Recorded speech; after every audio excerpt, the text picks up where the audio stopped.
You are also not from TRS. Get lost from the meeting. Chalo, this is police. This is meeting. Get in.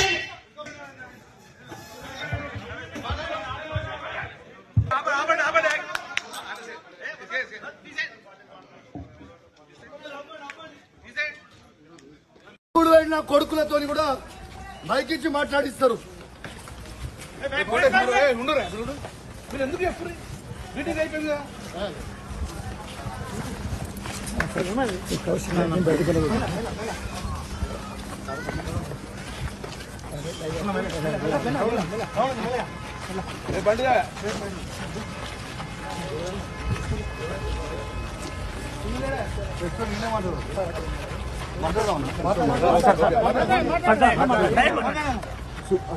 ఇవాళ కరీంనగర్ జిల్లాలో రైతులకి రైతు భరోసా 15,000 ఖచ్చితంగా మీరు ఇయ్యాలి. పోయిన 2 సీజన్లు మీరు రైతు భరోసా ఇయ్యలేదు అని ఇలా కరీంనగర్ జిల్లాలో ఉమ్మడి కరీంనగర్ జిల్లాలో రైతుల పక్షాన తెలంగాణ రైతుల పక్షాన మేము దాంతో పాటు ఇలా రుణమాఫీ నా హుజరాబాద్ నియోజకవర్గంలో కేవలం 50% మాత్రమే అయింది. ఇంకా 50% కాలేదు. నా హుజరాబాద్ నియోజకవర్గంలో రైతులకి రుణమాఫీ చెయ్యాలని నేను డిమాండ్ చేశాను. నా దళిత కుటుంబాలకి సాచ్యురేషన్ మోడ్లో 18,500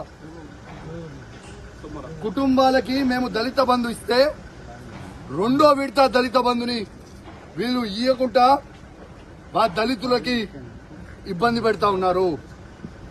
ఇలా ఖచ్చితంగా దళిత బంధు విడుదల చేయమని చెప్తే ఇవ్వడుగుతే 3 మంత్రులు ఎమ్మెల్యేలు అందరూ కూడా మందబలం ఉంది కదా, అధికార బలం ఉంది కదా అని వచ్చి బెదిరించే ప్రయత్నం చేస్తా ఉన్నారు.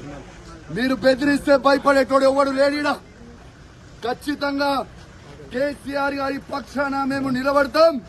కేసీఆర్ గారు ఏ విధంగా అయితే రైతులకి 1,00,000 కోట్లు ఇచ్చిండో మేము రైతుల పక్షాన నిలబడతామని మాటించాం. అదే విధంగా మేము మాటిచ్చినట్టు నిలబడతా ఉన్నాం. ఎందుకు ఈ దౌర్జన్యం అని అడుగుతా ఉన్నాను. మంత్రులు ఎమ్మెల్యేలు అధికారులు సాక్షిగా నేను ఒక ఎమ్మెల్యేగా ఉన్నా ఎట్లా బయట పట్టుకొని నూకేస్తున్నారో ఒక్కసారి మీ అందరు కూడా చూడండి విజ్ఞప్తి చేస్తున్నాను.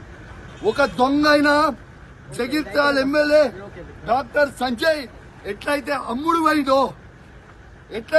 పోయిండో సిగ్గులేనోడు అమ్ముడు పోయినోడు ఎట్లా అమ్ముడు పోయినవరా అని మేము అడిగితే మైకిచ్చుకొని నువ్వు ఏ పార్టీ అంటే కాంగ్రెస్ పార్టీ అంటూ.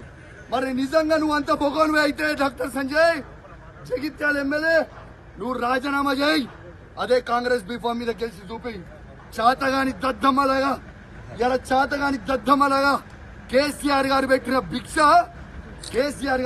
భిక్ష నువ్వు ఎమ్మెల్యేగా ఉండి దీంతో కేసీఆర్ గారిని నువ్వు విమర్శిస్తా ఉంటే, మీరు నోటికి వచ్చినట్టు మాట్లాడుతూ ఉంటే మేము చూసుకుంటా ఊకోవాలని అని మేము అడుగుతా ఉన్నాం. ఖచ్చితంగా నిలదీస్తాం, అడుగడుగున అడ్డుకుంటాం. ఖచ్చితంగా ఇచ్చిపెట్టే ప్రసక్తే లేదు. వాళ్ళు ఖచ్చితంగా ఇవాళ రైతులకి 15,000 రూపాయలు రైతు భరోసా ఇవ్వాల్సిందే. ఇందిరమ్మ ఇల్లు ప్రతి ఒక్కరికి ఇవ్వాల్సిందే. ఇలా వాళ్ళు ఇచ్చిన 6 గ్యారెంటీలు ఇవ్వాల్సిందే. వాళ్ళు భయపెట్టించి దౌర్జన్యాలు చేస్తే భయపడే ప్రసక్తే లేదు. ఖచ్చితంగా వాళ్ళు ఇచ్చే 6 గ్యారెంటీల హామీలు ఖచ్చితంగా వాళ్ళు ఇచ్చే వరకు వాళ్ళని ప్రశ్నిస్తూనే ఉంటాం. 420 హామీలు ఇచ్చే వరకు ప్రశ్నిస్తూనే ఉంటాం. మీరు కేసులు పెట్టి మమ్మల్ని ఇబ్బంది పెట్టి భయపట్టియాలనుకుంటే మీతోని కాదు, మీ తాత జేజమ్మతో కూడా కాదని చెప్పి అధికారులకు కూడా చెప్తా ఉన్నాను, హెచ్చరిస్తా ఉన్నాను. తస్మాత్ జాగ్రత్తగా ఉండుర్రి. మీరు ఇష్టం వచ్చినట్టు మీరు చేస్తా ఉన్నారు. 3 ఏళ్ల తర్వాత మళ్ళా కేసీఆర్ గారు ముఖ్యమంత్రి కాక తప్పదు. ఎవరు కూడా ఇలా ఎక్స్ట్రా చేస్తున్న అధికారులని ఎవరిని కూడా ఇచ్చిపెట్టాం. అది కూడా గుర్తుపెట్టుకోండి అని చెప్తా ఉన్నాం. ఇవాళ మేము కొట్లాడేది ప్రజల పక్షాన. ఇవాళ పోలీస్ వాళ్ళని కూడా అడుగుతా ఉన్నాను, మీకు కేసీఆర్ ఏం తక్కువ చేసిండమ్మా?